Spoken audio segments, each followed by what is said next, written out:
with all the growth. Just really proud of the players over the course of the last couple weeks here. Not only the players, but the coaches. We don't have a game this next week, but it's always great to go into a bye week with making a lot of progress and knowing that we've got a lot of progress to make. So as we move forward, tonight we're going to celebrate the hard win that we accomplished. It was awesome to see how persistent the guys were. Again, one of the best things about it is you see how the team got stronger as the game went on, and that's a true sign of coaches coaching, players playing to be their best in all three phases. And again, once again, Bronco Nation showed up, showed out for us today. It was awesome. It was a great atmosphere in there. We're very grateful. We set a record today with attendance, which was exciting, being as homecoming, and to have a bunch of alumni, to have family, parents in town for the weekend to visit their sons and daughters that come to this fine university. It was fun to conclude the weekend that way. With that, I'll take questions. Coach, second straight week with more than 300 rushing yards. How much easier does it make everything else on offense when the running game is clicking that well? Well, it's about moving the chains, and you get to third downs. We're 10 of 18 on third downs, and the ones we won is typically third and shorter, and that starts with first down and how we run the ball. The quick passing game we use, running the ball, gets more guys in the box, opens up plays, pass plays down the field. We got to keep working on our timing with those and connecting on those. But we love the progress, not only what we saw out there tonight. I mean, obviously we didn't call every call on the call sheet, but there were a lot of plays that we didn't use tonight that, boy, they looked a lot better this week in practice than they did the week before. And so we just got to keep growing on that stuff, but the run game opens everything up. That's where football starts. Teams that win championships are able to win at the line of scrimmage. I mean, it's first time in program history you've had 2 games in a row with 200-yard rushers. I mean, how much are your guys embracing this kind of new look offense or this new style, running a little more as much as you guys are these last couple of games? How much are they buying into this and liking this? Well, I mean, you can tell by the sideline that they're having a good time. They're persistent with working as a team. And shoot, early on in the game too, we were able to make some throws down the field, whether it be play actions or drop back passes. And again, we're going to continue to build on that stuff because defense's answers are going to be to put, as many guys as they can in the box, which creates more space on the field on the perimeter. Andy, I know you said that you feel like you guys can have room to grow and get better, but still to make in-season changes like this and to see immediate results, what does that say about the coaching staff, that the players, to be able to do this when you guys really needed to? Yeah, you know what? Like we said a few weeks ago, everything we do is about the players. It's for these young men. That's what we're here to do. We're here to be our best.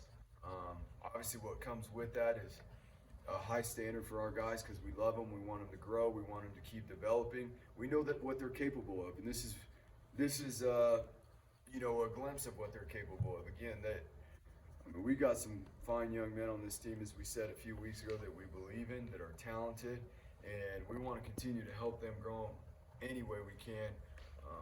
But to build a belief through hard work and execution is something different, and that's what they're getting a good taste of. And we look forward again to even improving on that during the bye week and having a little bit of fun. The competition next week is ourselves. That's where competing always starts, is within. And to answer your question, that's what we're so proud of these guys, that they've done a really good job in the last couple weeks here, starting with competing with themselves, showing up here every single day, having fun, getting ready for our opportunities. The game that Zeke Noah had tonight, I mean, a pick, a fumble, a forced fumble, the sack. I mean, I think it's been 5 years around here since someone's had a game like that. Coming back this year, we've talked a lot about him, but for him to be in his 6th year and make the most of it and have an impact like this, how nice is that to see? Yeah, I mean, he was very active. He was extremely active today. The interception was awesome. Now, I mean, he couldn't have. He was in a hook seam drop, and he was looking 2 to 1 to one side of the field, and neither one of them showed. So he knew the route was coming from the other side, and that's going to be a picture that probably gets hung up around here because he went 2 eyes, 2 hands, as Coach Miller always talks about in the snatch life and how you catch a football. And it's been a little while since he's carried the ball, but I think he did a good enough job we get a little blocking for him, and he could have scored a touchdown. And then again, you spoke about a couple TFLs he had. So we're really excited not only for how he's playing. We've seen what DJ is doing as well. And again, I always talk about it because I played linebacker and I know what it is, man.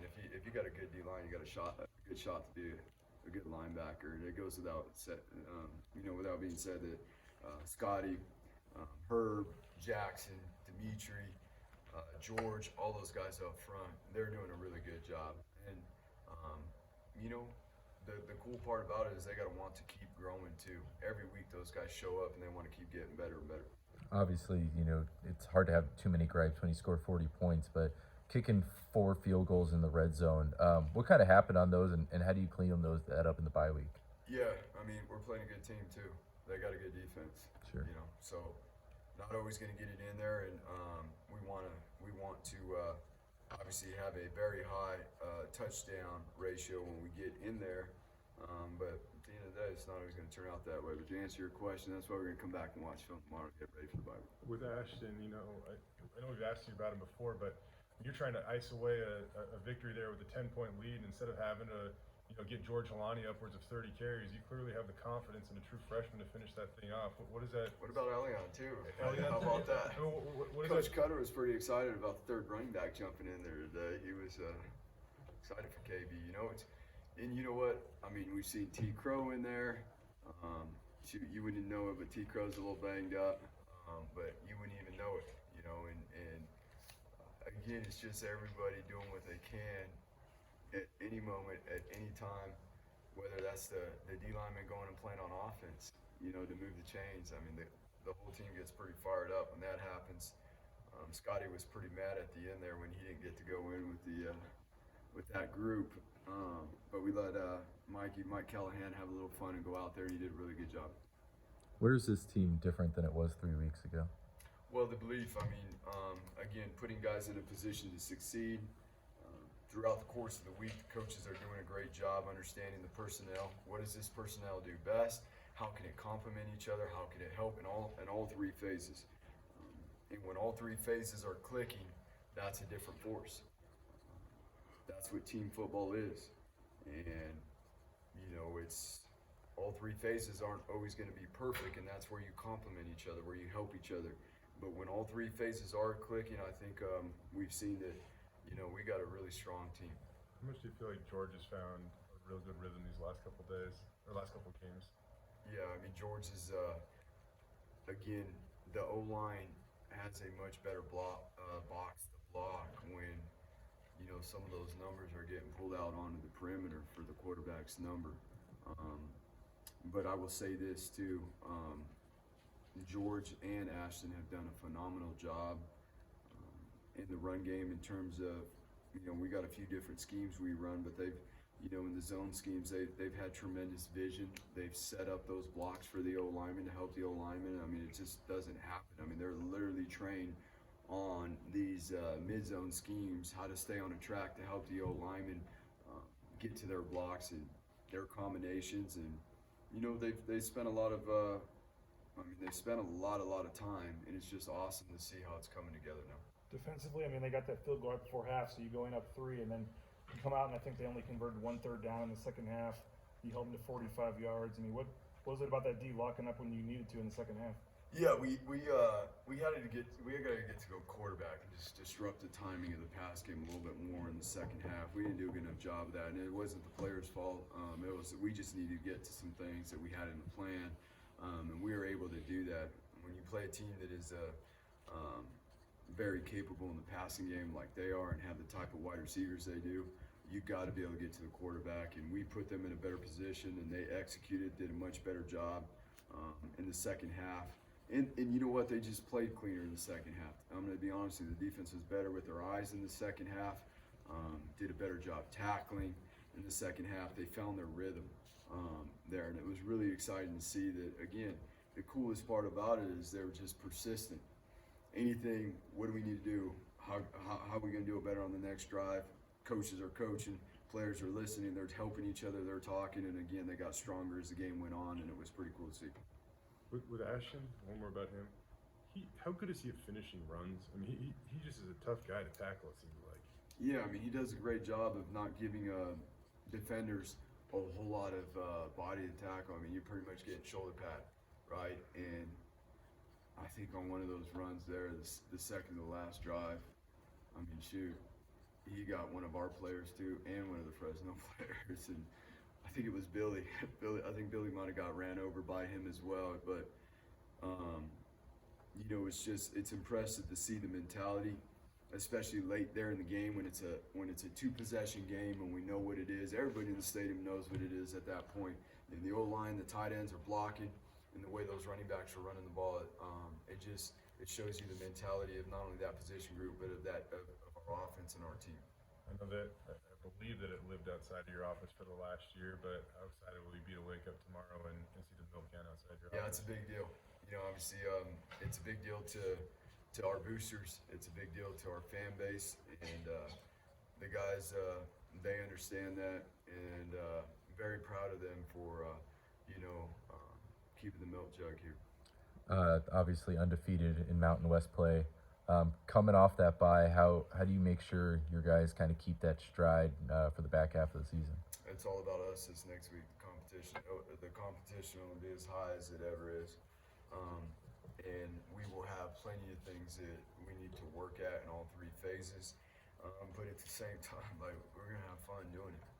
We're gonna have fun doing it. There's gonna be a commitment. It is gonna be very concise, very clear on the things that we need to get better at as a team. And like I said, the most important thing is next week too, we're going to continue to build our chemistry as a team. We're gonna do stuff together to make sure that we understand the gratitude. We understand how grateful we are for being a part of this program, to getting to be around each other, because this is a special group.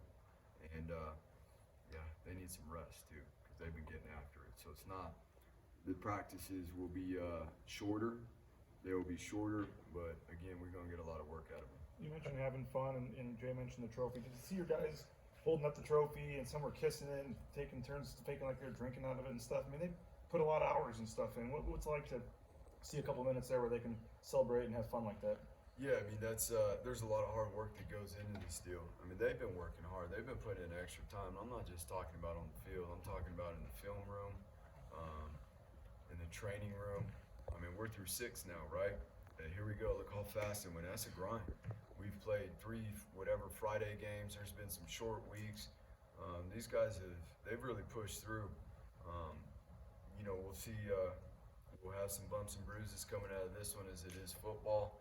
But you know, we're looking to get a few guys back too during this bye week, which is awesome. But just really proud of them. They deserve it. And like you guys were talking about, how do we keep growing forward? It starts with grace. It starts with being thankful for making the strides that we've made, and having a really good understanding that creates the urgency of wanting to do more, wanting to continue to grow. With Taylor, for the first time in his career, he got to play a full college football game. He obviously had a lot of good, a couple of mistakes. What did you see out of him tonight, and your thoughts on him getting a chance to run the show? That's all we expect from him is to learn from every opportunity he gets to go out there. I mean, it's the second time starting. He's going to do things he's going to need to learn from. Like, that's going to happen. You know what? And it's our job to help him learn from those things. And if there's a mistake made, just like if there's a mistake made on defense, we have each other's back. We cover it up. We go turn a bad situation into the best we can. But it's awesome to see him, go out there, and he is learning. He's learning with every series he gets, every drive he goes on. He's learning, and he really cares about what he's doing, and he really cares about doing well for his brothers. Last question. And yeah, I believe it was Jackson Cravens that had a chance at a touchdown catch late in the game. As a former defensive guy yourself, I mean, how much fun is it for those guys when they get a chance to touch the ball? I know, boy. We had 3 DTs on routes. We couldn't get one of them. We were hoping. We practiced it a lot. We'll have to go back to the drawing board and see about getting those guys another shot. But you know what, they go in there with it. They block all the time, right? And they do those things. So, that opportunity to either get him the ball, Scott, Herbie, one of them. Maybe we'll find that opportunity another time down the road. Did you ever get the chance to do in your playing career to catch a touchdown? They didn't probably trust me enough to catch the ball, I guess. I don't know, but I never got the run route. Thank you guys. Thanks, Andy.